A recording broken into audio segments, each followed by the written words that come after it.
Assalamualaikum warahmatullahi wabarakatuh. Alhamdulillah, wassalatu wassalamu ala rasulillah wa ala alihi wa sahbihi wa man walah.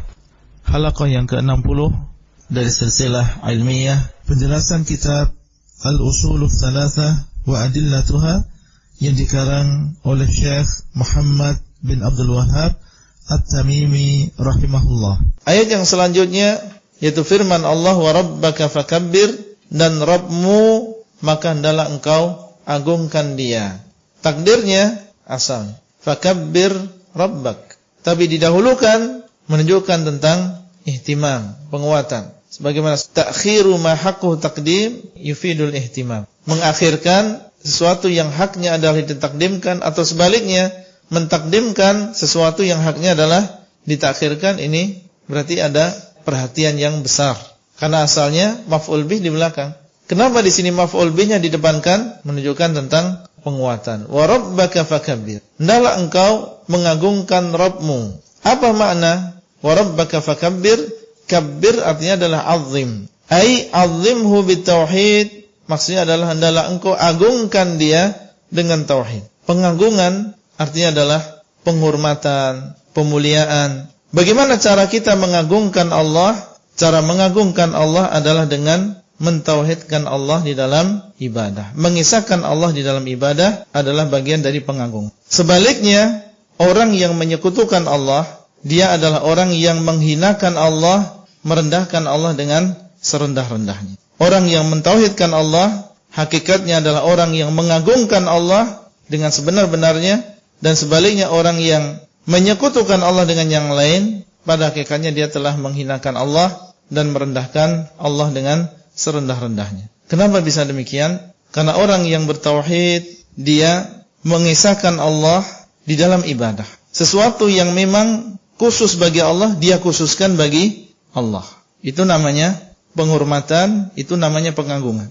Sesuatu yang khusus bagi Allah kita berikan kepada Allah dan tidak kita berikan kepada yang lain, ini adalah hakikatu ta'zim, ini adalah pengagungan yang sebenarnya. Tapi kalau sesuatu yang khusus tadi kemudian kita bagi-bagi dengan yang lain, ya, diberikan kepada yang lain yang dia tidak berhak sebenarnya, tapi kita bagi-bagikan kepada yang lain, maka ini penghinaan terhadap zat yang seharusnya dia saja yang dikhususkan.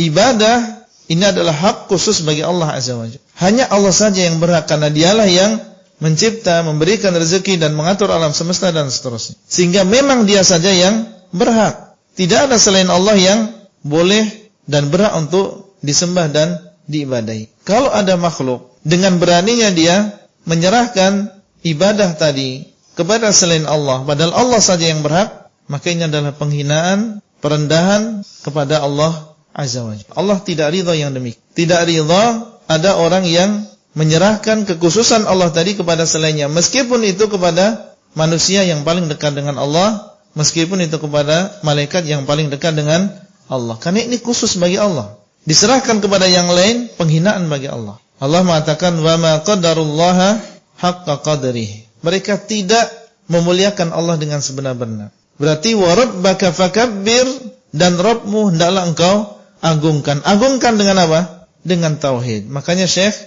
mengatakan azimhu bitauhid.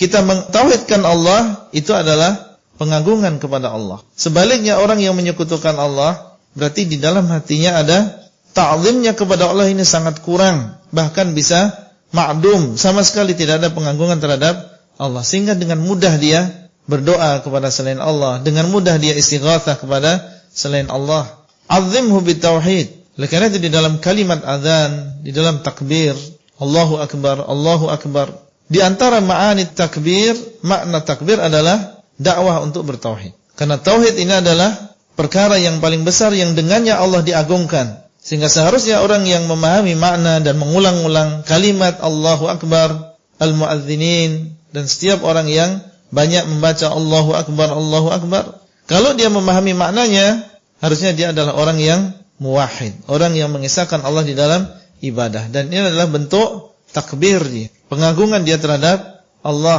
Wa rabbaka fakabbir ay 'azzimhu bitauhid. Wa thiyabaka fatahhir, dan pakaianmu maka hendaklah engkau bersihkan dia. Apa yang dimaksud dengan pakaian di sini? Ai tahhir a'malaka anisyirk. Maksudnya adalah hendaklah engkau bersihkan amalanmu dari kesyirikan. Yang dimaksud dengan thiyab, pakaian di sini adalah amalan. Amal yang kita lakukan diibaratkan dengan pakaian yang kita pakai, perhiasan yang kita pakai. Maka bersihkan pakaianmu, yaitu amalanmu, dari kesyirikan. Jangan dikotori amalan tersebut dengan kesyirikan, yaitu jangan dikotori ibadah kalian dengan kesyirikan. Jadikan dia khalis, jadikan dia bersih. Makanya dalam Al-Quran, ala lillahi dinu al-khalis. Ketahuilah bagi Allah ibadah yang bersih, agama yang bersih. Khalis artinya adalah bersih, nadhif. Orang yang ikhlas adalah orang yang bersih ibadahnya dari riya, dari sum'ah. Enggak ada keinginan selain Allah, bersih. Itu adalah orang yang ikhlas. Dinul khalis adalah agama yang bersih, bersih dari kesyirikan. Kalau memang di situ ada kotoran, tahir. Karena mereka ketika beramal, orang-orang musyrikin masih campur dengan kesyirikan-kesyirikan. Maka Allah SWT memerintahkan nabinya untuk membersihkan amalannya dari kesyirikan. Tahhir a'malaka anisyirk. Berarti ayat yang pertama, ayat yang kedua, yang ketiga dan keempat berturut-turut di situ dakwah kepada tauhid, membersihkan ibadah dari kesyirikan dan seterusnya. Demikian yang bisa kita sampaikan pada kesempatan kali ini, dan sampai bertemu kembali pada halaqah selanjutnya. Wassalamualaikum warahmatullahi wabarakatuh. Abdullah Rai di kota Jember. Materi audio ini disampaikan di dalam grup WA Halaqah Silsilah Ilmiah HSI Abdullah Rai.